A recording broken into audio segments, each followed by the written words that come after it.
for a big win in a key race for the U.S. Senate. We'll bring you major updates on the elections. Twitter removes nearly 2,000 accounts accused of stoking political division and attempting to influence the midterms. They are reportedly based in China. Chief Justice John Roberts intervenes in a dispute between former President Trump and a Democratic House committee. It's regarding whether the IRS should release Trump's tax returns. We speak with an expert in historical extremist movements for his take on the attack on Paul Pelosi that left the House Speaker's husband on the long road to recovery. And U.S. Embassy personnel are set to inspect weapons on the ground in Ukraine. They say they want to make sure U.S. weapons aren't getting into the wrong hands.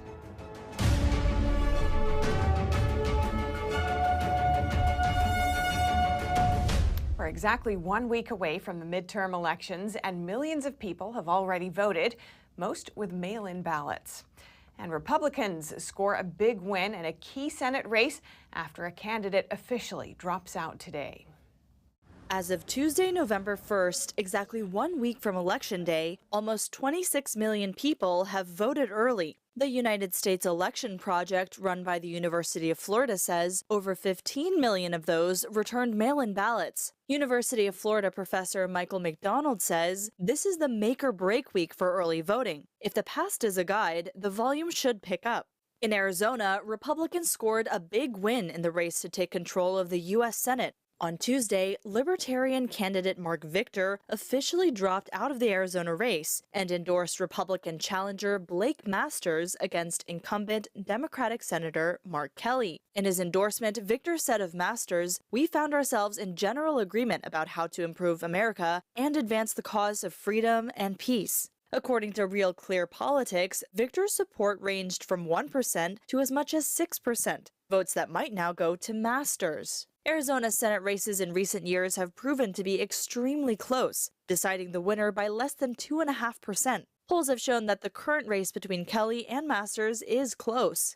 And in Arizona's gubernatorial race, Republican nominee Kari said on Monday that her campaign had raised over $500,000 since Liz Cheney recently attempted to derail her campaign in an anti-endorsement effort. Cheney targeted Lake in a 30-second ad urging voters to reject the gubernatorial candidate, which apparently didn't work. Lake called Cheney her biggest fundraiser to date. In Pennsylvania, one of the state's largest newspapers has endorsed Republican Senate nominee Mehmet Oz against Democrat John Fetterman. The Pittsburgh Post-Gazette published an editorial piece saying that Fetterman's health is not an issue. The paper said his lack of transparency, however, in refusing to release his medical records is troubling. It suggests an impulse to conceal and a mistrust of the people. They also wrote that Mehmet Oz has shown he is better equipped to lead and deliver for Pennsylvania. This comes as an expert says control of the U.S. Senate might depend on who wins in Pennsylvania. So, control of the Senate could come down to Pennsylvania and whether or not Republicans can get a hold or Democrats can flip. And so that's really what's at stake here, the final piece in who controls the United States Senate. Meanwhile, President Biden is heading to Florida. He's expected to focus on the GOP's proposals to undo prescription drug price caps and change Social Security and Medicare. Biden's also scheduled to attend a fundraiser for Florida gubernatorial candidate Charlie Crist. Reporting by Arian Pazdar, NTD News. In the months leading up to the midterms, Twitter says it has removed over 2,000 China-based accounts that stoke political division here in the U.S. The accounts are accused of trying to weaken the U.S.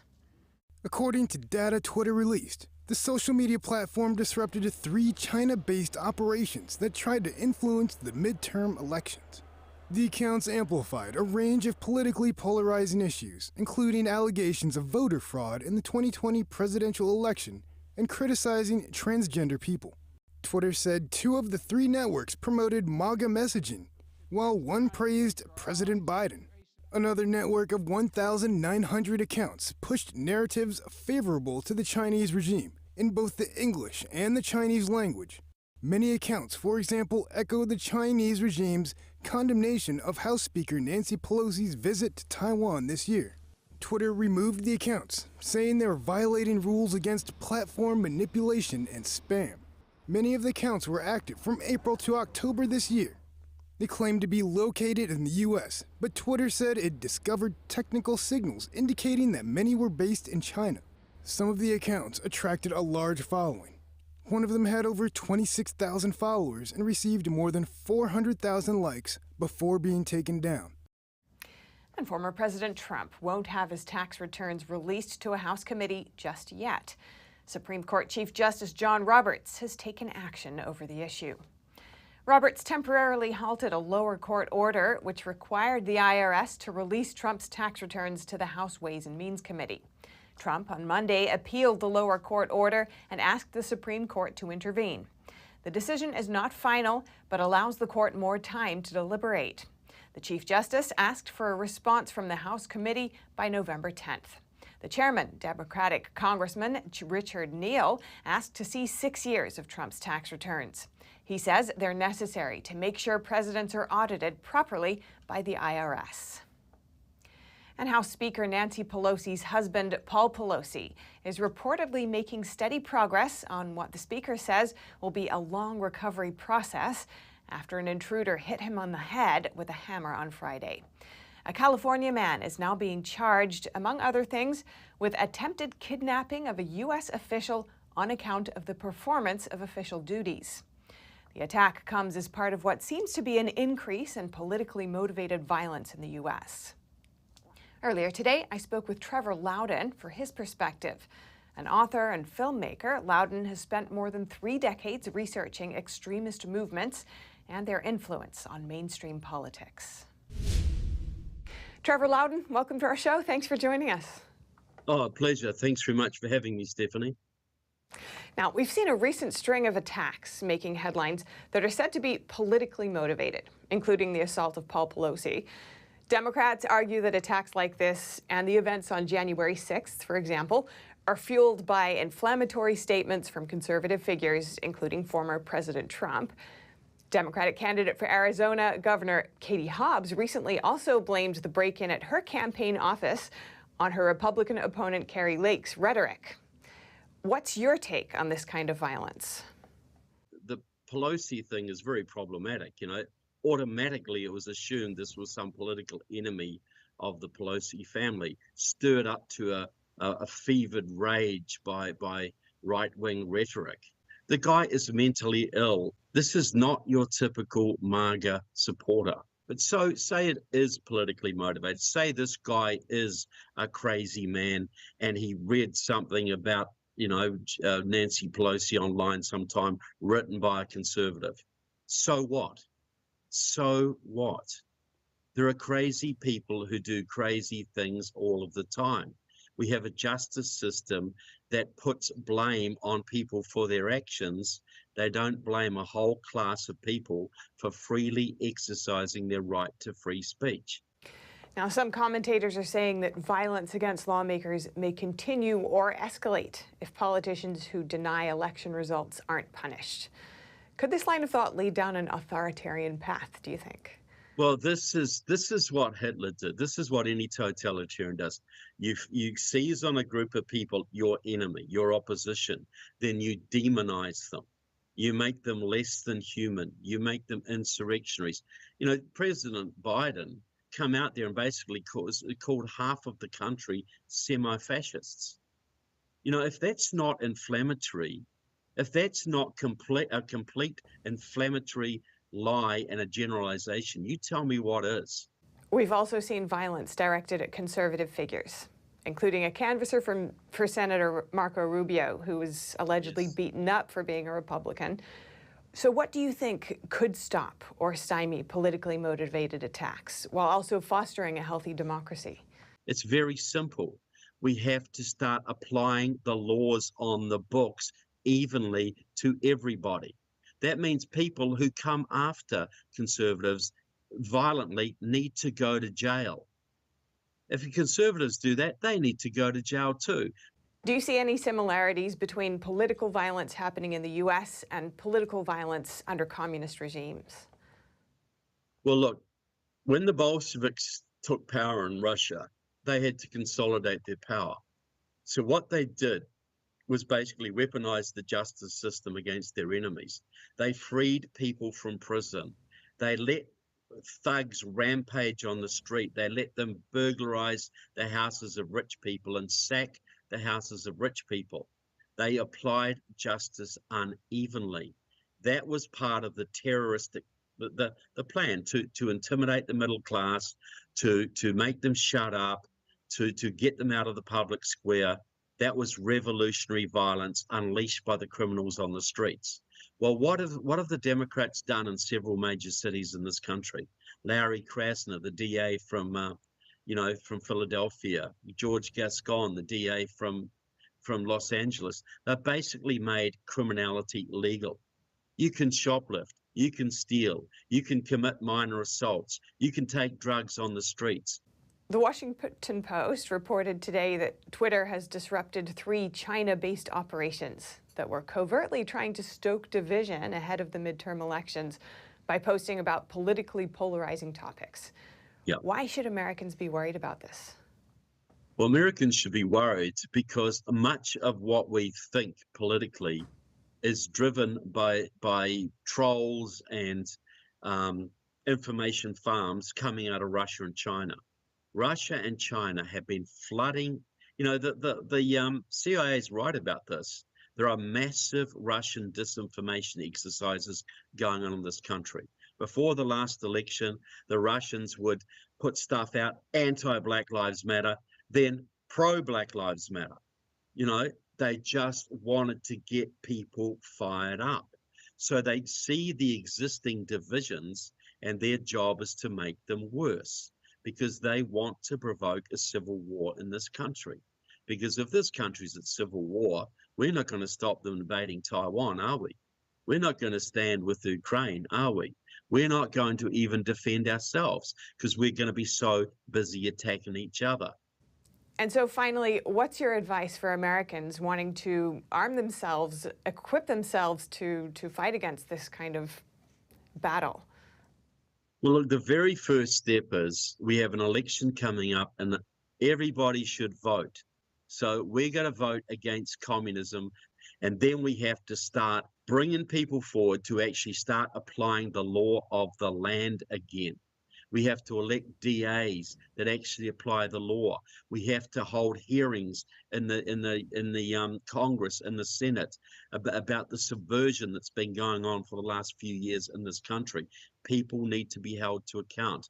This country will only start to heal when the criminals and traitors and subversives and revolutionaries who are trying to wreck this country are actually brought to justice. Then when they're out of the way, Americans can come together and start restoring this republic. Trevor Loudon, author, speaker, filmmaker, thank you again for your time. Our pleasure, Stephanie. Thanks so much. And the man who allegedly assaulted Paul Pelosi with a hammer pleaded not guilty today to attempted murder and other charges during his first court appearance. A public defender representing the man, David DePape, entered the pleas. Leaked documents show that government organizations may have been working with social media to silence parts of the American public. NTD's Daniel Hall spoke with a constitutional lawyer who says this is a clear violation of the First Amendment. Years of leaked documents show the Department of Homeland Security may be working with tech platforms to allegedly police what it believes is disinformation. That's according to a recent report from The Intercept. The documents were obtained through leaks, public documents, and an ongoing lawsuit by Missouri Attorney General Eric Schmidt. The Intercept first reported the documents on Monday. I'd say this is a clear violation of the First Amendment. The First Amendment, among other things, protects against companies being compelled to act in service of government agencies, which is exactly what's going on here with the Department of Homeland Security. Also, I mean, not even to mention the freedom of speech of people who are speaking on various online outlets. Alexander Haberbush, a constitutional attorney, says the companies at the very least may be running afoul of state actor doctrine. That means they must respect things like the First Amendment. Yeah, in preparation for this, I've I've tried to come up with any kind of close comparison that I can find in U.S. history. There is none. You have to look at the history of the Soviet Union or of Nazi Germany to see this kind of curtailment of free speech that's been contemplated in this action from the government. Earlier this year, the DHS announced the Disinformation Governance Board.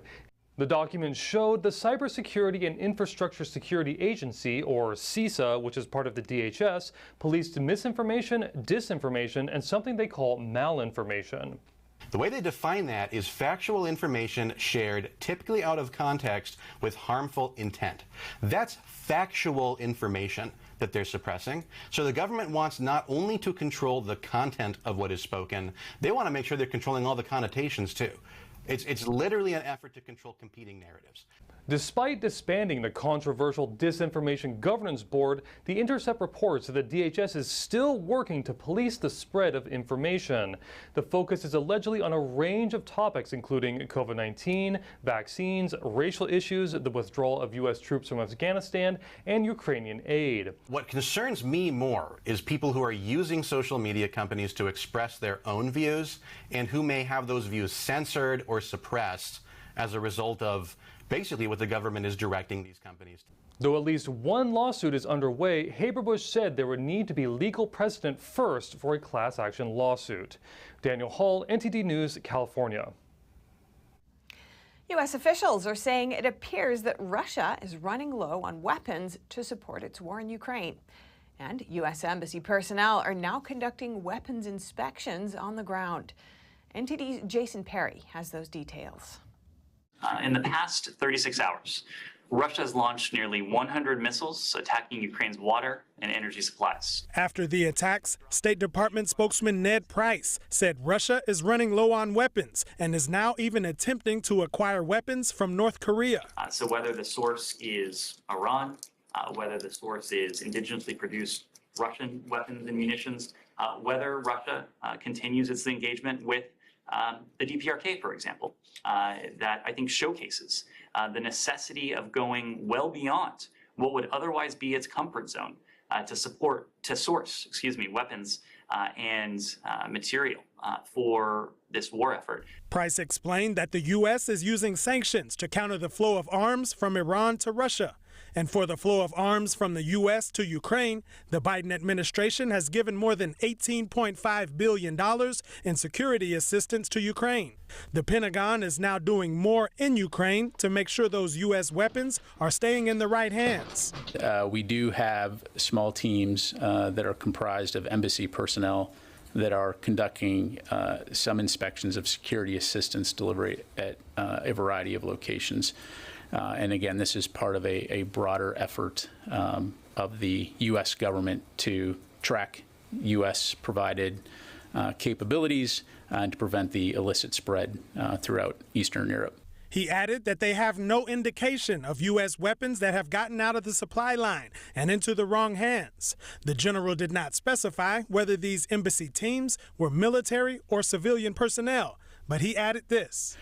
We've been very clear. There are no combat forces in Ukraine, no U.S. forces conducting combat operations in Ukraine. These are personnel that are assigned to conduct security cooperation and assistance as part of the Defense Attaché Office. He also said the Pentagon continues to talk with companies like SpaceX to address Ukraine's satellite communication needs. SpaceX, which is owned by Elon Musk, currently has a satellite called Starlink, which is providing internet to Ukraine. Jason Perry, NTD News. Coming up, Brazil's President Jair Bolsonaro today addressed the public for the first time after the election. Many feared he might not concede and transfer power. And in the NBA, Steve Nash is out as head coach of the Nets. Meanwhile, the team has reportedly already lined up another big name to replace him. NTD's Dave Martin has the story. That and more coming up.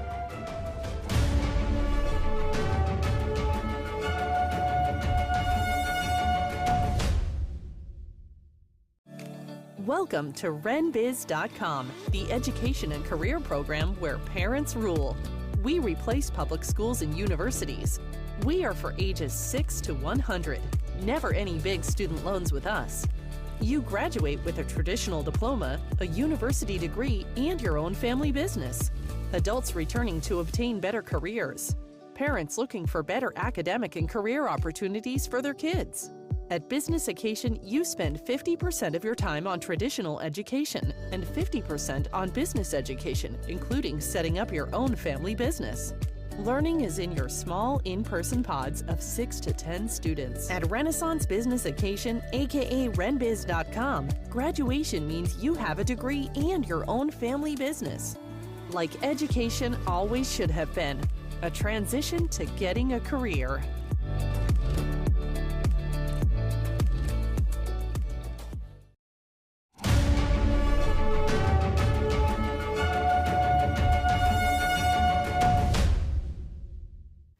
Brazil's President Jair Bolsonaro today spoke to the public for the first time since the election on Sunday. He asked his supporters not to be violent, and his administration said it would begin the transition of power to the new president-elect. Our methods can't be the ones the left uses, which always hurt the population, such as invasion of property, destroying public property, and restricting citizens' rights of freely moving and traveling within the country. Before the election, many left-wing politicians and voters said they feared that Bolsonaro would try to stay in power by use of military force if he lost the election. In his short speech today, Bolsonaro indicated that his administration would begin the transition of power to President-elect Luiz Inácio Lula da Silva, better known as Lula. Brazil's Congress now consists mostly of right-leaning lawmakers after this year's election. Bolsonaro said that because of this, he believes that conservative values will prevail in Brazil. And now over to sports news. Here's NTD's Dave Martin with today's top stories. The Brooklyn Nets and head coach Steve Nash have parted ways, the team announced Tuesday. The decision was a mutual one, according to an ESPN report. Nash lasted just over 2 seasons on the job, compiling a 94-67 record. Though the team boasted at one time a superstar trio of Kevin Durant, Kyrie Irving, and James Harden, a number of injuries as well as Irving's COVID suspension contributed to a disappointing performance. Now, to be fair, the writing was on the wall after the team was swept in the first round by the Boston Celtics earlier this year. After the season ended, Durant asked for a trade. ESPN then reported in August that Durant met with Nets owner Joe Tsai and asked him to choose between him and the general manager-coach combination of Sean Marks and Steve Nash. After a 2-5 start to the season, the change was made. ESPN is also reporting that the team could move quickly to hire suspended Celtics coach Ime Udoka, who was formerly an assistant under Nash as head coach. The Celtics would reportedly let Udoka leave.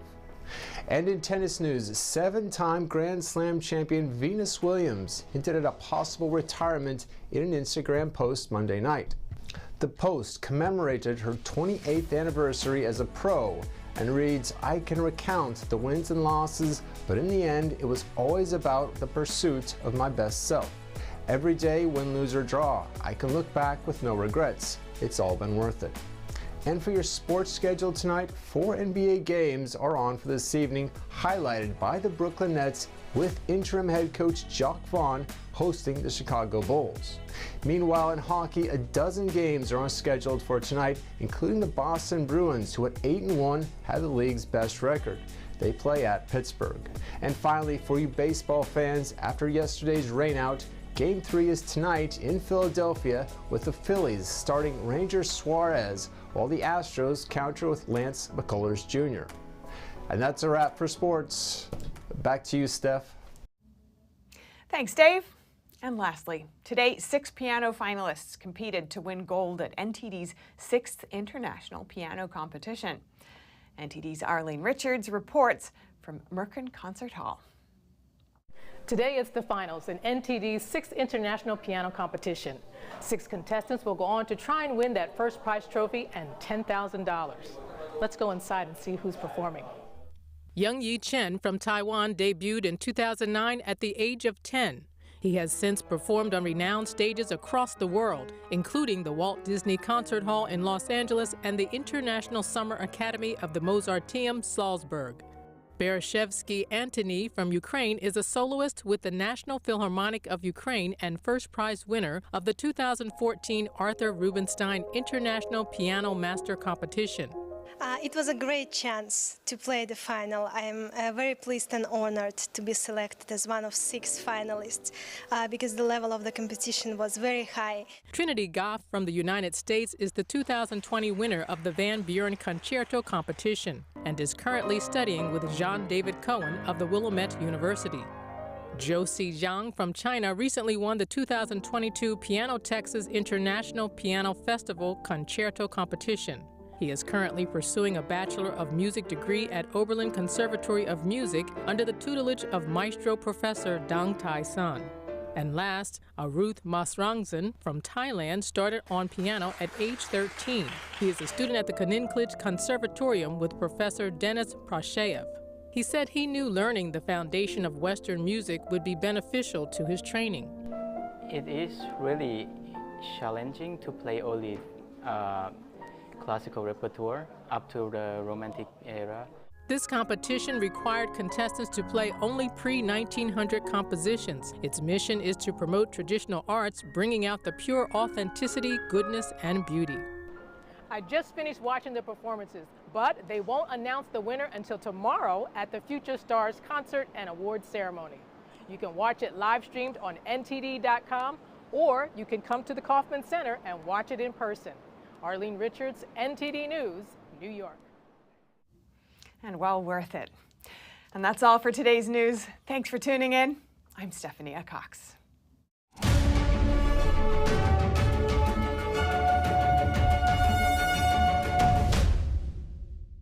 Thanks for watching us on YouTube. Did you know YouTube only keeps selective videos on its platform? So if you want to make sure you get the full picture, just subscribe to our newsletter. Go to newsletter.ntd.com and sign up. It's free.